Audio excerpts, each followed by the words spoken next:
American runners are known for going the distance, even traveling a great distance for the challenges of a race.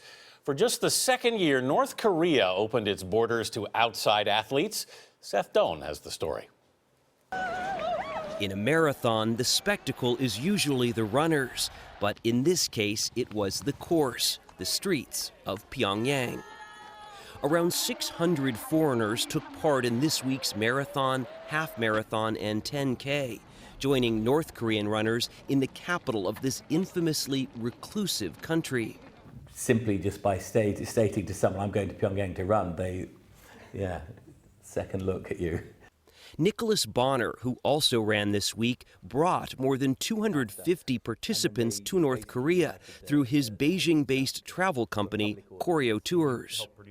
There's quite an argument to be made against bringing tourists, bringing money to this regime. Certainly understandable, but for me, it's the very fact that it's exposing a Korean population to foreigners. They have no internet, they have no access to the outside world, and it's this exposure, I think, that has such a meaningful attribute for the North Korean population. Sunday's marathon has been held for 27 years as part of a series of events marking the birthday of the country's founder, Kim Il-sung.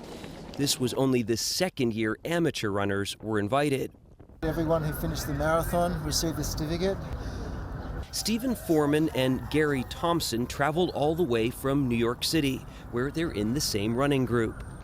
Thompson said it was not the typical pre-race routine. When you enter North Korea, your passport is taken away from you, which is a formality, and obviously there's no cell phone use, so you're without ID and without any contact to the outside world. So you're on the other side of the moon, basically. Foreman described doing high fives with Koreans who'd come out to watch. They were curious to see what we thought of their country as well. So what does the American press say about our country? Well, I mean, obviously they get told. They've got an inquisitive mind as well, and they were very interested in hear our views. Bonner says tourists get a thorough briefing, and despite State Department travel warnings, there's little reason to worry. You'd have to be really looking for trouble to get into trouble. What's the takeaway for the runners? I think everyone we've taken has just said it's the experience of a lifetime. I mean, literally everyone. It's quite rare where you get like 100% for the ratings. Around 45,000 North Koreans packed a stadium to cheer on runners from 27 countries and to get a rare glimpse of the outside world.